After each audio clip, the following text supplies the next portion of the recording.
Enfin nous avons des informations de la part de Nintendo. Bonjour à toutes et à tous, et bienvenue sur Tekendo. Je suis Jonathan, et sur cette chaîne nous allons principalement traiter de l'actualité de Nintendo, de ses consoles et de ses jeux. Et pour bien commencer l'année, on part sur le Royaume Champignon à travers Super Mario 3D World plus Bowser Fury. Wouhou! Après son annonce en septembre 2020 à l'occasion des 35 ans de Super Mario et avec une date de sortie fixée au 12 février 2021, il était temps d'en savoir davantage sur les nouveautés prévues pour ce grand jeu de la Wii U. Et ça semble plutôt prometteur, et même si la vidéo partagée n'a duré que 2 petites minutes, on a déjà pu avoir des informations intéressantes. Pour ceux qui connaissent déjà le jeu, vous savez que son contenu est conséquent et que celui qui se débloque après avoir terminé l'histoire principale est très intéressant et très apprécié, mais qu'il a surtout une bonne durée de vie. Et c'est probablement le jeu Super Mario disposant du plus grand contenu endgame. Alors du coup, c'est quoi Bowser Fury ?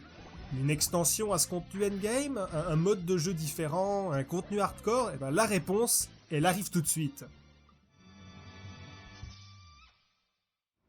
Eh bien, pour être honnête, on ne sait pas vraiment où ce contenu va se situer, mais d'après les images partagées aujourd'hui, il semble y avoir une difficulté progressive.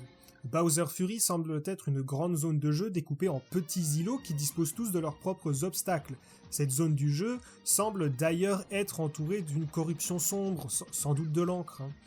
Bowser Jr. se joindra à Mario pour résoudre des énigmes ou débloquer certains bonus, et l'objectif final semble être de ramener Bowser à la raison.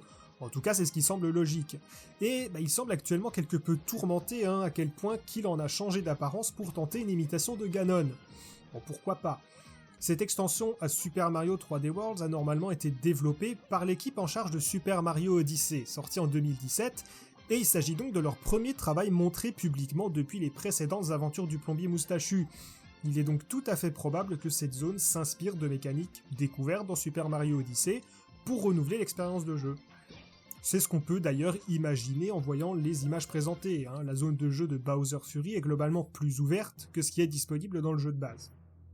Autre point à noter, la thématique du chat est davantage mise en avant dans cette extension. En effet, si on se focalise un petit peu sur tous les ennemis ou les entités visibles dans la vidéo, elles disposent toutes d'oreilles de chat. Peut-être que cette transformation a donc un lien avec ce qui est arrivé à Bowser. Vers la fin de la vidéo, on y voit des parties d'un affrontement de Mario face à Bowser, et là, c'est la surprise. Mario mange un bonbon Dynamax et obtient une transformation à la Goku avec les cheveux qui remontent. Encore une fois, pourquoi pas ? Personnellement, je n'ai jamais eu la possibilité de jouer entièrement à Super Mario 3D World n'ayant pas acheté la Wii U. J'ai donc vraiment envie d'y jouer, et ce qui a été présenté aujourd'hui me plaît beaucoup. L'aspect sombre donné à Bowser et ce qui l'accompagne est très rare chez Nintendo, surtout avec ses licences de cœur, et j'ai hâte de voir où ils vont mener l'intrigue de cette extension du jeu. Il reste encore à découvrir la durée de vie de ce contenu et la rejouabilité offerte par celui-ci. Y aura-t-il des défis supplémentaires, des difficultés différentes ? Ces questions, elles trouveront évidemment leur réponse aux alentours du 12 février 2021. Autre point à noter, l'aventure originale de Super Mario 3D World sera jouable en coopération locale ou en ligne jusqu'à 4 joueurs. Alors je ne sais pas si c'était le cas sur la version Wii U pour le online, c'est en tout cas très appréciable, surtout en ces temps de pandémie. On a donc fait le tour concernant le trailer présenté, n'hésitez pas à me dire dans les commentaires ce que vous avez pensé de l'annonce de Nintendo, et on va finir très rapidement par une seconde annonce, côté hardware cette fois-ci, effectivement, puisque une Nintendo Switch aux couleurs de Mario, rouge et bleu, sera mise en vente à partir du 12 février. Il s'agit d'une Switch dans sa version actuelle, donc pas d'une éventuelle Switch Pro, et personnellement, je vous avoue que je suis pas un très grand fan de son aspect visuel, donc ça s'arrête plutôt là en ce qui me concerne. Mais c'est toujours cool d'avoir une console personnalisée, sur une thématique précise. Mais je préférais plutôt en voir une pour les 35 ans de Zelda qui arrivent le mois prochain, justement.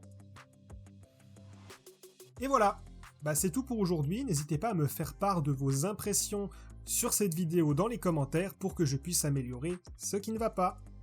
Merci à vous d'avoir regardé cette vidéo, et si celle-ci vous a plu, n'hésitez pas à laisser un petit pouce en l'air, à vous abonner et à activer la petite cloche. À très bientôt!